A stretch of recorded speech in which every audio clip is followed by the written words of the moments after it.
बिस्मिल्लाहिर्रहमानिर्रहीम। अस्सलाम वालेकुम नाज़रीन, आप यूट्यूब चैनल देख रहे हैं। मैं इमरान खान हूँ। एक कट्टा बांधते हैं और एक और खुल जाता है। Specially supreme court of Pakistan के मामलात के अंदर बहुत ज़्यादा चीज़ें सामने आ रही हैं। कादी फ़ाइज़ ईसा साहब के बारे में मैंने बहुत पहले ये कहा था, लगभग 1 साल पहले मैंने ये अर्ज़ किया था कि उन्होंने चीफ़ जस्टिस ऑफ पाकिस्तान बनना है और उन्हें चीफ़ जस्टिस ऑफ पाकिस्तान बनने से पहले ही मुतनाज़ बनाया जा रहा है। जो कुछ भी जजेस के साथ हो रहा है, आज कल को कादी फ़ाइज़ ईसा साहब को ये सारी चीज़ें उनके पास मुड़ कर आएंगी। जो कुछ भी आज बंदयाल साहब के साथ किया जा रहा है, बाकी मुअज़्ज़िज़ जज साहिबान के साथ किया जा रहा है, यही चीज़ें जवाज़ बनाकर कल को तनकीद आएगी कादी फ़ाइज़ ईसा साहब के ऊपर और फिर उनसे बर्दाश्त नहीं होगी। और कादी फ़ाइज़ ईसा साहब के बारे में मैंने बहुत पहले ये कहा था कि वो मीडिया का प्रेशर लेंगे। कादी फ़ाइज़ ईसा साहब सफाइयाँ देंगे। कादी फ़ाइज़ ईसा साहब को इस बात की बहुत फ़िक्र है कि लोग उनके बारे में क्या सोचते हैं। मैंने एक वीलॉग किया था, उसमें बड़ा क्लियरली मैंने कहा था कि वो ये कहेंगे ज़रूर कि मुझे इससे कोई फ़र्क नहीं पड़ता, वो ये कहेंगे ज़रूर कि मैं मीडिया नहीं देखता, लेकिन वो मीडिया भी देखते हैं और उनको इससे फ़र्क भी पड़ता है। मैंने ये आपसे अर्ज़ किया था। और कादी फ़ाइज़ ईसा साहब की कल की जो समाअत थी वो हूबहू उसकी तशरीह कर रही थी कि वो बार बार अपनी ज़ात के बारे में बात कर रहे थे, बार बार प्रेशर्स के बारे में बात कर रहे थे, बार बार मीडिया के बारे में बात कर रहे थे। मेरे ख्याल में पाकिस्तान में जो सोशल मीडिया के यूज़र्स हैं उनको तैयार रहना चाहिए। एक तो पाकिस्तान में जो ट्विटर या एक्स उसको कहते हैं वो तो बंद है बड़े लंबे अरसे से, और ये वजारत दाखिला के कहने पे बंद किया गया। अब ये पता चला है पाकिस्तान भर की अदालतों में इस पे केसेस चल रहे हैं, अभी तक कोई भी खुलवाने में कामयाब नहीं हो सका कि ट्विटर खोल दिया जाए पाकिस्तान के अंदर। अजीब अजीब वजूहात सब लोग अपने अपने तौर पे बताते हैं। कुछ लोग ये कहते हैं कि धांधली की वीडियोस जो हैं, साबिक वज़ीर इत्तलात कह रहे थे कि धांधली की वीडियोस ना चलें और वो बहुत ज़्यादा बल्क में आ रही थी तो हमने इसलिए उसको बंद कर दिया था। कुछ लोग कहते हैं सिक्योरिटी के लिए बंद किया था। सबकी अपनी अपनी वजूहात हैं। देखिए अब ये खुलता कब है, लेकिन जिस अंदाज में ये हुकूमत सोशल मीडिया के पीछे पड़ी है और जिस अंदाज में कादी फ़ाइज़ ईसा साहब इसके बारे में बातें कर रहे हैं, तो दिखाई ये देता है कि शायद आने वाले दिनों में कोई ऐसा लायामल बनाया जाए जिससे सोशल मीडिया को मज़ीद कंट्रोल करने की कोशिश की जाएगी। क्या ये हो सकता है? देखिए पाकिस्तान वो मुल्क नहीं है जो खुद कफ़ील हो या अपने पैसे खुद कमा कर खर्च करता हो। पाकिस्तान पैसा लेता है मगरबी ममालिक से, और ये जो सोशल मीडिया की जितनी भी वेबसाइट्स हैं ये मगरबी ममालिक की हैं। चाहे फेसबुक है, चाहे ट्विटर है, चाहे यूट्यूब है, चाहे बाकी इंस्टाग्राम है, टिकटॉक तो इधर से चाइना से है। ये वो मुल्क हैं जिनसे हम पैसा लेते हैं। क्या हम इनके नेटवर्क्स को पाकिस्तान में बंद कर सकते हैं? एक बहुत बड़ा सवाल है। और क्या उनको बंद करने के बाद पाकिस्तान इफ़ेक्ट नहीं होगा? ये दूसरा बड़ा सवाल है। और अगर उनको मुकम्मल तौर पे बंद कर दिया जाता है तो क्या उससे पाकिस्तान का इमेज क्या जाएगा दुनिया में? आज़ादी इज़हार राय के बारे में और जमहूरियत के बारे में दुनिया में क्या कहा जाएगा? ये वो बड़े सवालात हैं जिनके जवाब आज हमारे पास नहीं है। हुकूमत को भी इन्हीं सवालात का सामना करना पड़ेगा। लेकिन एक चीज़ और भी है कि अगर इनको बंद कर भी दिया जाता है तो क्या हुकूमत कामयाब हो जाएगी जो वो चाह रही है? यहाँ VPNs हैं, बहुत सारी और चीज़ें हैं। लोग आज भी ट्विटर इस्तेमाल कर रहे हैं। जितने आपके हुक्मरान हैं, वज़ीर आला हों, चाहे वज़ीर आज़म हों, चाहे बाकी लोग हों, वो सब लोग ट्विटर इस्तेमाल कर रहे हैं और सारे VPN लगा के इस्तेमाल कर रहे हैं। अगर ये अच्छी चीज़ नहीं है तो हुकूमत को इसका इस्तेमाल बंद कर देना चाहिए। हुकूमत ने इसको बंद भी किया हुआ है और इसका इस्तेमाल भी कर रही। मिसाल के तौर पे एक हुकूमत है, वो एक गलत काम पे पाबंदी लगा, फ़र्ज़ करें शराब पीने पे पाबंदी लगा देती है और ख़ुद छुप छुप के पी भी रहे हैं VPN लगा के। तो ये तो ऐसे ही है कि ट्विटर के ऊपर पाबंदी लगा दी, अच्छी चीज़ नहीं है, इसका इस्तेमाल ठीक नहीं हो रहा, लेकिन छुप छुप के उसका इस्तेमाल भी कर रहे हैं VPN लगा के। तो मुझे तो ये मिसाल आसान लगी समझाने के लिए, तो मैंने आपको बता दी। हाँ, एक नया कट्टा खुल गया है, पढ़ के आपको मैं सुना देता हूँ खबर। बहुत इंपॉर्टेंट खबर है और वो आई है पेशावर से। कादी फ़ाइज़ ईसा साहब के लिए मुश्किलात कम नहीं हो रही और chief justice Peshawar high court Ibrahim Khan साहब ने चीफ जस्टिस ऑफ पाकिस्तान कादी फ़ाइज़ ईसा साहब के नाम एक ख़त लिखा है जिसमें सुप्रीम कोर्ट में जजेस की तैनातियों में खैबर पख्तूनख्वा को नज़रअंदाज किए जाने का शिकवा है। अब मैं आपको पहले माजी की एक चीज़ याद दिला देता हूँ। सितंबर 2022 में कादी फ़ाइज़ ईसा ने चीफ जस्टिस उमर अता बंदयाल साहब को एक ख़त लिखा था और उन्होंने कहा था कि जस्टिस मज़ाहिर आलम की रिटायरमेंट को 77 और जस्टिस सज्जाद अली शाह की रिटायरमेंट को 46 दिन हो गए हैं। मजीद 3 सीटें भी खाली हैं। अदालत 30% कम कैपेसिटी पे काम कर रही है। ये काजी फायद ईसा साहब ने चीफ जस्टिस बनने से पहले जो पिछले चीफ जस्टिस हैं उमर अता बंदयाल साहब, उनको खत लिखकर कहा था जजेस तैनाती की जाए। अब जस्टिस नकवी, जस्टिस एजाजुल एहसन इस वक्त जो हैं वो जस्टिस नकवी भी नहीं है, जस्टिस एजाजुल एहसन, ये दोनों इस्तीफा देकर जा चुके हैं। 11 जनवरी को गए, 85 दिन इनको भी हो गए हैं। यानी काजी फायद ईसा साहब को उस वक्त 77 दिन और 46 दिन वो बहुत ज़्यादा लग रहे थे, और इस वक्त काजी फायद ईसा साहब को 85 दिन जो है वो ज़्यादा नहीं लग रहे, और सीटें अभी भी खाली हैं। उस दौर में 77 और 46 दिन तक जब सीटें खाली थी तो काजी फायद ईसा साहब ने लेटर लिख दिया था कि हमारी तादाद पूरी करें जनाब, प्रेशर पड़ा हुआ है, काम करना है। और आज वो खुद चीफ जस्टिस ऑफ पाकिस्तान है, तो 85 दिन हो गए हैं और अभी तक जजेस की तैनाती नहीं हो रही।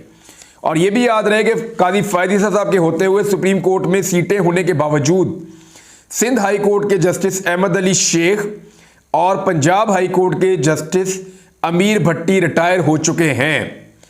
अब मैं आपको बताता हूं, मुझे कुछ अर्सा पहले कुछ कोर्ट रिपोर्टर्स ने बताया और कुछ हमारे जो सीनियर लॉयर्स हैं उन्होंने बताया कि लाहौर हाई कोर्ट के चीफ जस्टिस हैं अमीर भट्टी साहब और सिंध हाई कोर्ट के जस्टिस अहमद अली शेख साहब, ये लोग सीनियर लोग थे, लेकिन काजी फायद ईसा साहब को पसंद नहीं थे।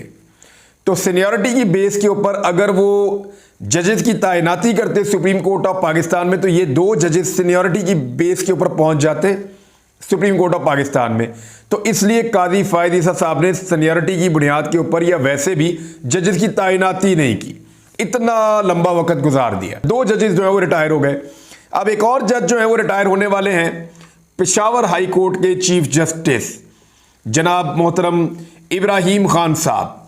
अब उन्होंने खत लिख दिया, काजी फायद ईसा साहब को खत लिखने का ज़माना आ गया है और 6 जजेस ने पहले खत लिखा, अब ये एक और खत आ गया है और इस खत के अंदर उन्होंने यही शिकवा कर दिया है।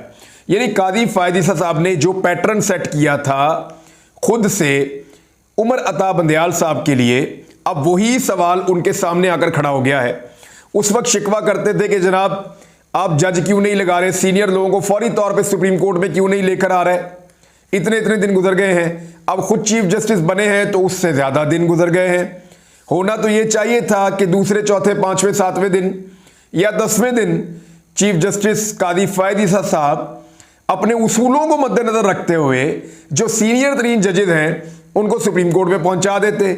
लेकिन मुबैना तौर पे, क्योंकि कुछ दोस्तों ने कहा कि काजी फायद ईसा साहब शायद कुछ जजों को पसंद नहीं करते, वो उनके रिटायर होने का इंतज़ार कर रहे हैं, जिनमें अमीर भट्टी साहब गालिबन थे और एक मोहम्मद इब्राहिम खान साहब हैं, ये पेशावर हाई कोर्ट के चीफ जस्टिस है। अब ये भी रिटायर होने वाले हैं। उन्होंने अपने ख़त में चीफ जस्टिस पाकिस्तान को मुखातिब करते हुए कहा कि भारी दिल के साथ ये ख़त फेवरेटिज्म से मुताल्लिक लिख रहा हूँ। मनमानी का लफ्ज़ भी उन्होंने इस्तेमाल किया। सुप्रीम कोर्ट में 4 असामियाँ खाली थी, सिर्फ एक जज की तैनाती आपने अपने सूबे से की है, बलूचिस्तान से की है उन्होंने। Chief justice Peshawar high court ने लिखा कि सुप्रीम कोर्ट के जजेस की तैनाती में अकरबा परवरी और इम्तियाजी सलूक हो रहा है। इस खत के जरिए आपकी तवज्जो उसूल पसंदी, मेरिट और शफाफियत की तरफ दिलवाना चाहता हूँ। खत के मतन के मुताबिक सुप्रीम कोर्ट ऑफ पाकिस्तान में जजेस की 4 असामियाँ खाली थीं। बलूचिस्तान के चीफ जस्टिस नईम अख्तर अफगान को सुप्रीम कोर्ट में जज तैनात कर दिया गया। अदालत उज़्मा में 4 जजेस की कमी थी, सिर्फ एक जज को अपने सूबे से तैनात किया गया। Chief justice Peshawar high court ने मजीद लिखा कि जस्टिस नईम अख्तर अफगान की बतौर सुप्रीम कोर्ट जज तैनाती पर मैं खुश हूं, लेकिन मैं सीनियरिटी में दूसरे नंबर पर हूं। मैं सुप्रीम जुडिशल कमीशन और सुप्रीम जुडिशल काउंसिल का मेंबर हूं। असूली तौर पर मेरा नाम सुप्रीम कोर्ट के जजेस की फहरिस्त में शामिल होना चाहिए था। दूसरे नंबर पे है। पहले नंबर पे कौन है? इस्लामाबाद हाई कोर्ट के चीफ जस्टिस आमिर फारूक साहब इस वक्त जो है वो है, लेकिन उनको भी नहीं ले जाया जा रहा सुप्रीम कोर्ट में, क्योंकि आमिर फारूक साहब अगर सुप्रीम कोर्ट में चले जाते हैं तो फिर वो जो 6 जजेस जिन्होंने खत लिखा है उनमें से एक जज chief justice Islamabad high court बन जाएंगे। ये भी शायद कोई नहीं चाहता कि वो बने। क्योंकि आमिर फारूक साहब जब तक इस्लामाबाद हाई कोर्ट के चीफ जस्टिस रहेंगे तब तक ये 6 जजेस जो हैं इनकी शिकायत का अजाला नहीं होगा। और अगर इन 6 जजेस में से कोई एक आ गया चीफ जस्टिस बनकर तो फिर उनकी मुश्किलात कम हो जाएंगी। जो वो कह रहे हैं मुश्किलात उनके बकौल उनको हैं। लिहाजा आमिर फारूक साहब को भी फिर इस्लामाबाद हाई कोर्ट का हिस्सा रखा गया और उनको सुप्रीम कोर्ट में नहीं ले जाया गया। उसूलन सीनियरिटी की बुनियाद पे जस्टिस आमिर फारूक साहब को सुप्रीम कोर्ट पहुंचाना चाहिए और उनके नीचे जो 7 जजेस मौजूद हैं उनमें से एक को इस्लामाबाद हाई कोर्ट का चीफ जस्टिस बनना चाहिए। और इसी तरह जो पेशावर हाई कोर्ट के चीफ जस्टिस हैं वो सीनियरिटी में दूसरे नंबर पे हैं, उनको फौरी तौर पे पहुंचाना चाहिए सुप्रीम कोर्ट ऑफ पाकिस्तान। और पेशावर हाई कोर्ट में से जो सीनियर मोस्ट जज हैं दूसरे वो वहां पे चीफ जस्टिस बन सकते हैं। चीफ जस्टिस इब्राहिम खान ने अपने खत में लिखा कि सुप्रीम कोर्ट में खाली असामियों को जल्द पूरा करना चाहिए ताकि ज़ेरे इल्तवा केसेस निपटाए जा सके और अवाम को सस्ता और फौरी इंसाफ मिल सके। उन्होंने कहा कि 31 साल से बतौर जज काम कर रहा हूं। मैंने हमेशा कम्युनिटी और अदलिया के वकार के लिए काम किया है। मेरे नाम को सुप्रीम कोर्ट के जज के लिए ज़ेरे गौर ना लाने पर मुझे शदीद तहफ़्फ़ुज़ात हैं। उन्होंने लिखा, चीफ जस्टिस कादी फ़ायद ईसा ने खुद अदलिया में अकरबा परवरी और इम्तियाजी सलूक के खिलाफ 2022 में, ये मैंने आपको भी वाक़या बताया, 2022 में उस वक्त के चीफ जस्टिस उमर अता बंदयाल को ख़त लिखा था। Chief justice Peshawar high court ने कहा कि मेरे खत का मकसद आपके फैसले को चैलेंज करना नहीं है बल्कि इदारे के अंदर शफाफियत, उसूल पसंदी और यकसा मौके यकीनी बनाना है ताकि एक दूसरे को नवाजा ना जा सके। तो इस तरह ये खत है कादी फ़ायद ईसा साहब के सामने। एक और ऐसा मामला जो माजी में उन्होंने खुद उठाया था आज आकर उनके सामने पहाड़ बन के खड़ा हो गया है। देखते हैं कि उसूलों का, क्योंकि कादी फ़ायद ईसा साहब बहुत उसूली शख्सियत हैं, बहुत बुलंद उनके अफकार हैं, बड़े उसूल पसंद आदमी हैं, बड़े इंसाफ परवर इंसान हैं। तो देखते हैं कि कादी फ़ायद ईसा साहब का इंसाफ यहां क्या करता है, क्योंकि 2 जजेस तो चले गए। कादी फ़ायद ईसा साहब का सुप्रीम कोर्ट में चीफ जस्टिस होना और ये मामला डिले होता जाना, उसकी वजह से 2 जजेस तो रिटायर हो गए।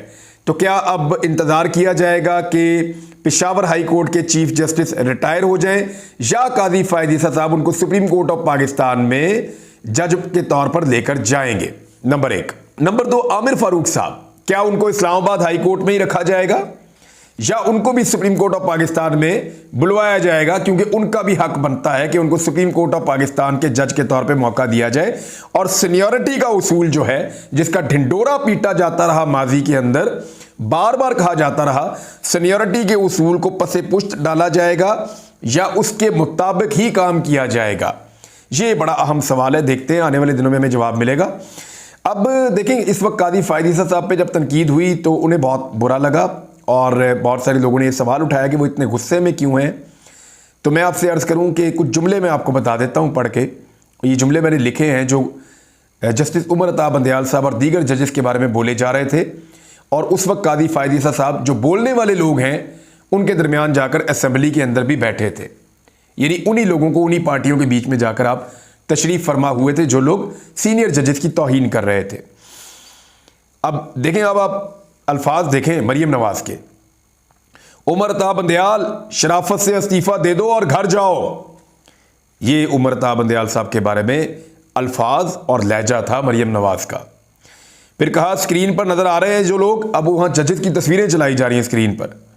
आज पाकिस्तान के हालात के ये लोग जिम्मेदार हैं, चाहे वो खोसा हो या साकिब निसार हो या एजाजुल एहसन हो या वो मज़ाहिर अली नकवी हो। फिर आपने देखा कि बंदयाल साहब रिटायर हुए और उनके बाद 2 जजेस ने इस्तीफा दिया, एजाजुल एहसन और मज़ाहिर अली नकवी। मज़ाहिर अली नकवी साहब के ऊपर तो कंट्रोवर्सीज भी हैं। अच्छा, इसके बाद लेकिन उनका कहना कुछ और है इस बारे में। अब एक चीज़ और है, बिलावल ने क्या कहा? बिलावल ने कहा कि जजों को, यानी जजेस को उन्होंने छोटे छोटे लोग करार दिया था। बिलावल ने अपनी तकरीर में छोटे छोटे लोग करार दिया था। जावेद लतीफ़ साहब ने कहा था कि नवाज शरीफ को नायल करने वाले किरदारों को चौकों में लटकाया जाए, जजेस को मुखातिब करके कहा था। और फजलुर रहमान साहब ने कहा सुप्रीम कोर्ट के सामने बहुत बड़ा धरना देंगे। फिर आपने देखा कि ये गए भी फरवरी में, और जिस तरह का वहां पे इन्होंने अल्फाज इस्तेमाल किए, जैसे अदलिया के ऊपर चढ़ाई की, वो सब आपके सामने है। फिर एक पेशन गोई की थी मरियम औरंगजेब ने, आपको याद होगा और ये कहा था पेशन गोई कर रही हूं कि जजेस के घरों में घुसकर आग लगाई जाएगी, किसी का घर नहीं बचेगा, किसी की फैमिली नहीं बचेगी फैसला देने के ऊपर। मरियम औरंगजेब साहिबा ने यह बात की थी। तो ये वो चीज़ें हैं जिनकी शुरुआत PMLN ने, पीपल्स पार्टी ने, फजलुर रहमान साहब ने या PDM की जमातों ने बंदयाल साहब के खिलाफ की थी और उस वक्त कोई नहीं बोला था। आज तो उसका अशरे अशीर भी नहीं हो रहा और आज जो बातें उठाई जा रही हैं वो उसूल की हैं, कानून की हैं, आइन की हैं। देखना यह है कि कादी फ़ायद ईसा साहब जिन उसूलों को रोज़ाना याद दिलाते थे और वो लेटर लीक भी हो जाते थे, वो उसूल अपने दौर में क्या उनको याद हैं? क्या वो उनको बुनियाद बनाकर जजेस की तैनाती करेंगे? बहुत बड़ा सवाल है। एक और चीज़, सोशल मीडिया के बारे में कादी फ़ायद ईसा साहब ने कहा कि तसद्दुक़ जिलानी साहब, जो उनके कहने का मतलब था वो ये था कि तसद्दुक़ जिलानी साहब जिनका एक रुकनी कमीशन बनाया गया था, वो सोशल मीडिया के दबाव से भाग गए। तो मेरा एक सादा सा सवाल है कादी साहब से, मोहतरम चीफ जस्टिस हैं पाकिस्तान के, सादा सा सवाल ये है कि जो रिटायर जज सोशल मीडिया के दबाव में आकर भाग गया, वो 6 जजेस को दबाव से निकालेगा? कैसे मुमकिन है? अब तक के लिए इतना ही। अपना ख्याल रखिएगा, अपने इस चैनल का भी। अल्लाह हाफ़िज़।